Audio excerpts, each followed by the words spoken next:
O Senhor esteja convosco. Ele está no meio de nós. Proclamação do Evangelho de Jesus Cristo, segundo Marcos. Glória a vós, Senhor. Naquele tempo, Jesus saiu de Jericó, junto com seus discípulos e uma grande multidão. O filho de Timeu, Bartimeu, cego e mendigo, estava sentado à beira do caminho.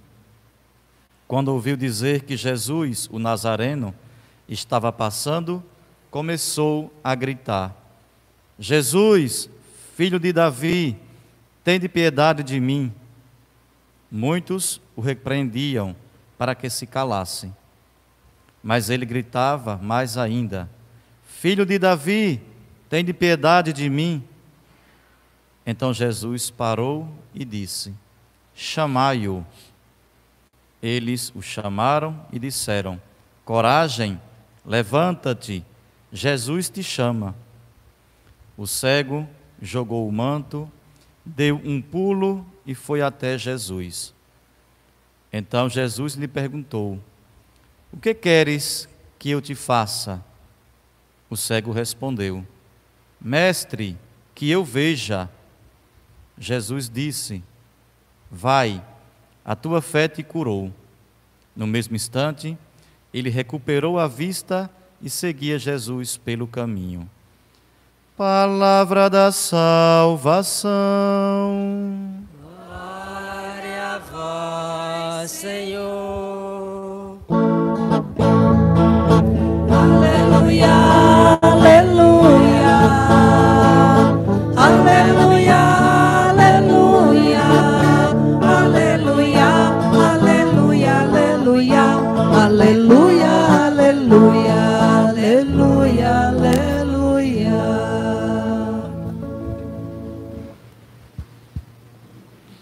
Prezado Diácono Leandro,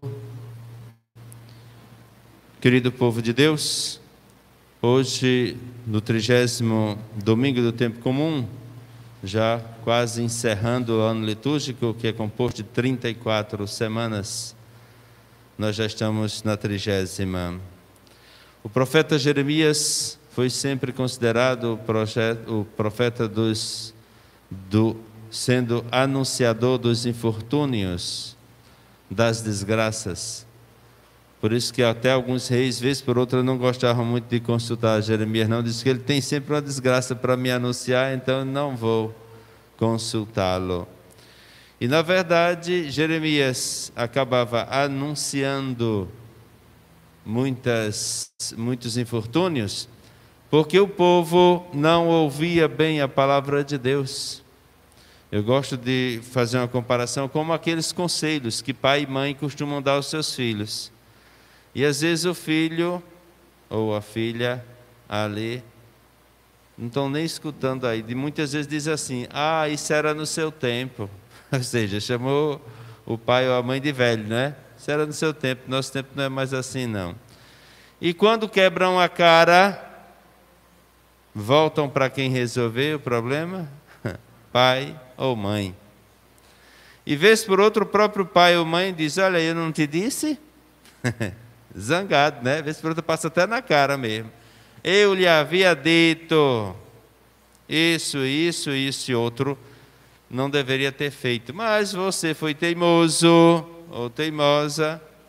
Bora lá tentar resolver o probleminha, não é? Poderíamos estar livres disso. Então, Jeremias é aquele que alerta, porque se não ouvem, na verdade, acaba vindo a desgraça mesmo sobre o povo. Passados 100 anos, quase 100 anos, depois que os assírios tinham levado este povo de Deus como escravo para a Assíria, agora Jeremias dá uma boa notícia. Alegrem-se todos, exultem de alegria, porque de um modo todo especial, Deus vai fazer voltar o seu povo do norte da Assíria. O povo vai voltar. E, na verdade, os descendentes desse povo, porque passaram-se muitos anos lá, e desse resto aí, Deus vai fazer também nascer ou florescer todas as suas promessas feitas ao seu povo. Agora é interessante, para mostrar que isso é um ato da intervenção de Deus.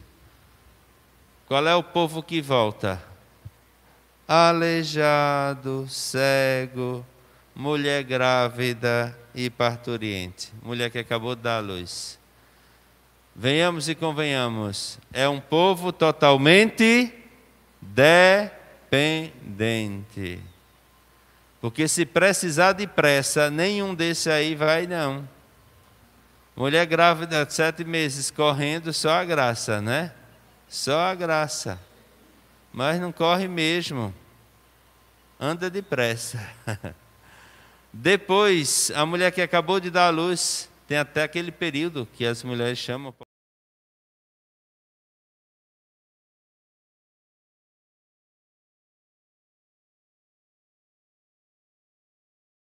Saiu de manhã para o campo, debaixo do sol, muito suor, muito trabalho, muita angústia sobre o seu corpo, muita exigência.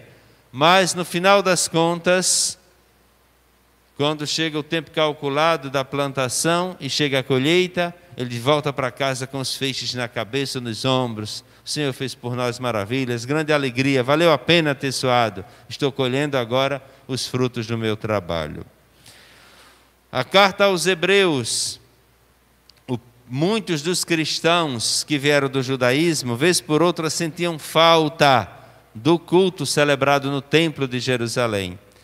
E tinham uma tendência muito grande, querendo voltar, porque sentiam saudade daquelas cerimônias com o sumo sacerdote, os sacrifícios apresentados, as oferendas apresentadas a Deus.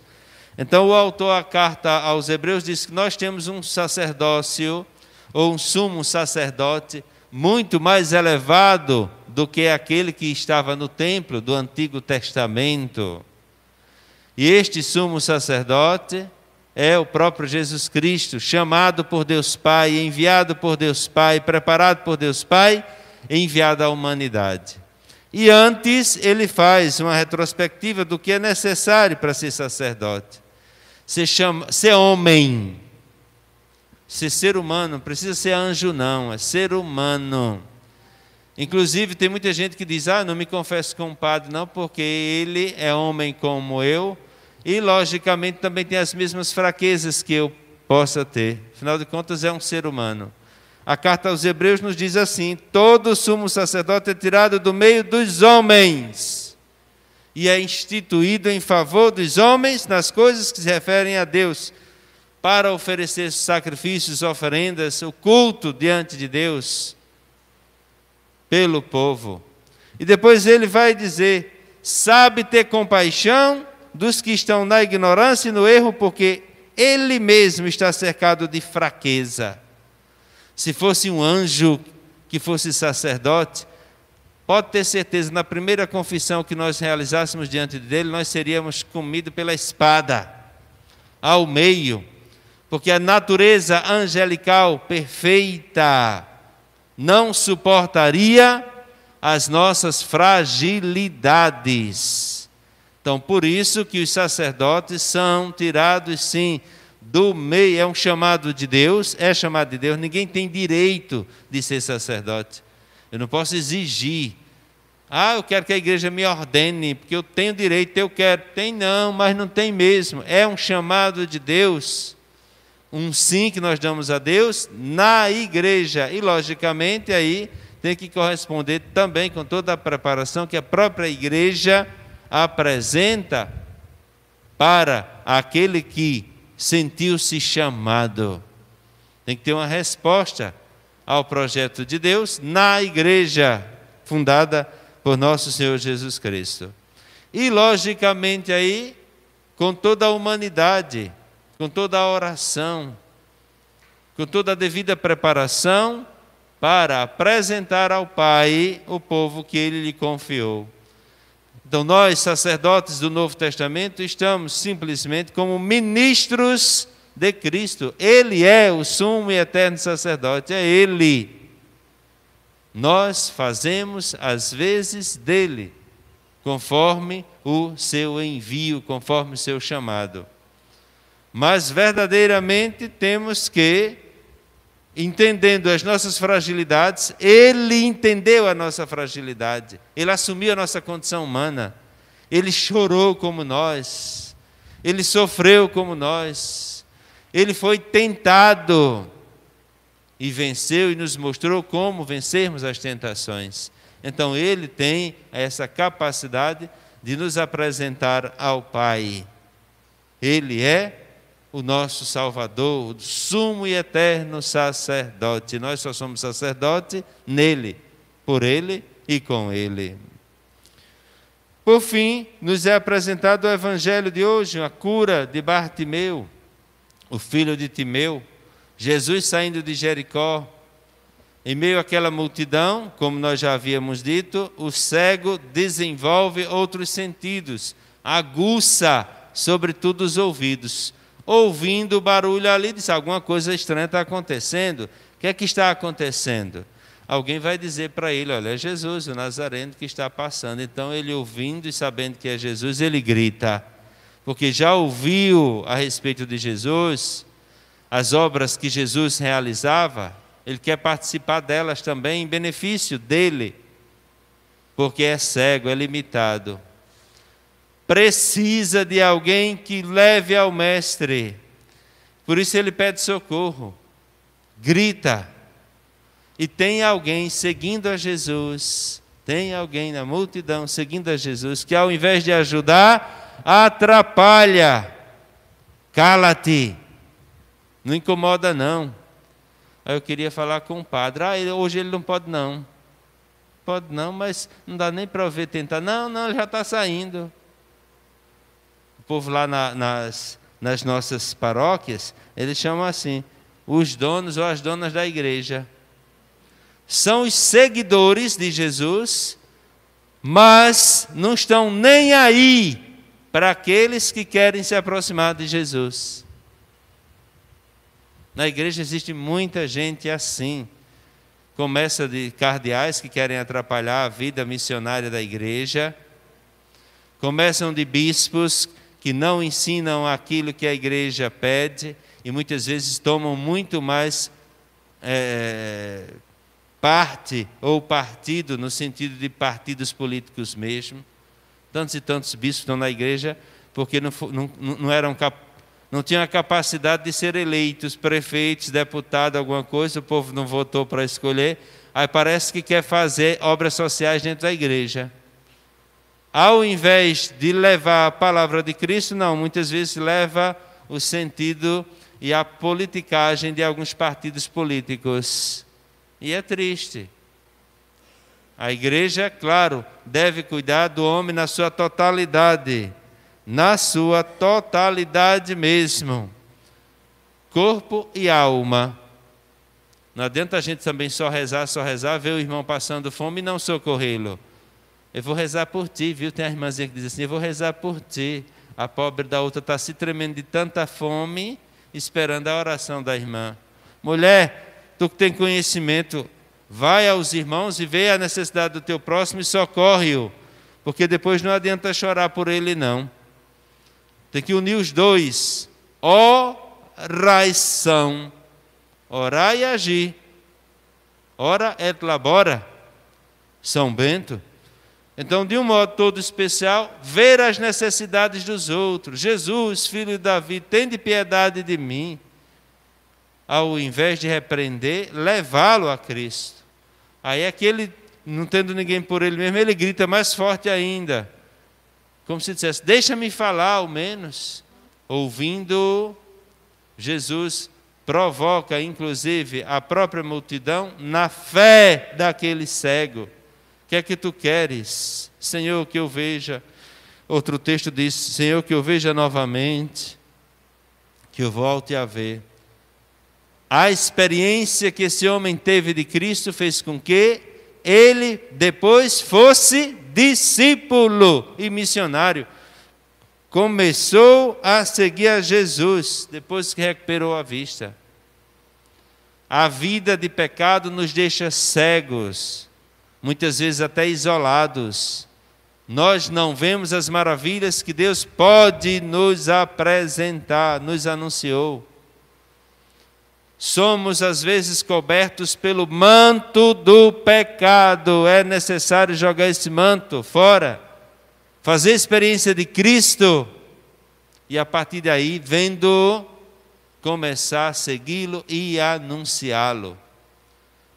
Há muita gente na multidão, há muita gente seguindo Cristo sem fazer a experiência dele. E por isso que ao invés de ajudar aqueles que não conseguem ver, ou não conseguiram ver Jesus ainda, muitas vezes colocam barreiras, dificultam mesmo. Convite que Jesus nos faz através desse anúncio do seu Evangelho, através do evangelista Marcos, é que rompamos as nossas cegueiras, ou ajudemos alguém a ver a Jesus, levemos essas pessoas a Cristo, que certamente essas pessoas se tornarão discípulas e missionárias, se tornarão discípulos do Senhor. Mas para isso é necessário fazer experiência de Cristo. Ontem nós estávamos combinando, numa das nossas capelas, as pessoas. Muitas vezes nós temos um grupinho, sabe? É um grupinho mesmo, é um número pequeno. Chega uma pessoa, aí pergunta: eu posso ajudar em alguma coisa? Posso ajudar na leitura, na acolhida, na coleta? A resposta que encontra de quem muitas vezes está à frente é: não, precisa não, nós já temos. Cadê a acolhida? Sabe o que é isso que acontece muitas vezes? É medo de perder o lugar. Se a pessoa vier, vai ser mais uma leitora. Mas todo domingo eu leio, né? Na missa das 10 da manhã, das 7 da manhã. Então, se aquela pessoa se tornasse mais uma proclamadora, logicamente vai restar menos tempo para mim. É assim mesmo que, infelizmente, muitos de nós, dentro da igreja, agem. Olha, eu toco violão, eu poderia tentar ajudar na música e tudo mais. Ah, precisa não, porque a gente já tem, todas as missas já tem uma escala, está todo mundo, precisa não. É assim que funciona. E olha que muita gente, em outros tempos, não teve oportunidade. Quando tem oportunidade, ao invés de compartilhar, faz do mesmo jeito, o esquema é o mesmo. O esquema é o mesmo, vai fechando. Então as pessoas não conseguem chegar a Jesus, porque muitos daqueles que o seguem, mas seguem na multidão, não as levam. Dizem para elas: cale a boca, como disseram ao cego Bartimeu. O convite que Jesus hoje nos faz é levar essa luz a tantas pessoas que estão carentes, que estão cegas da experiência de Cristo. Porque se nós as levarmos, elas se tornarão discípulas do Senhor, conforme o Evangelho de São Marcos hoje, que termina dizendo: no mesmo instante, ele recuperou a vista e seguia Jesus pelo caminho. Quiséramos nós termos tantas pessoas que pudessem ter recuperado a sua vista, espiritualmente falando, e conseguissem seguir a Jesus, porque nós, ao invés de mandarmos elas calarem a boca, nós as ajudamos a chegar até Cristo. E ouvido, Mestre, tua fé te salvou. Que o Senhor nos ajude na nossa caminhada. Louvado seja nosso Senhor Jesus Cristo.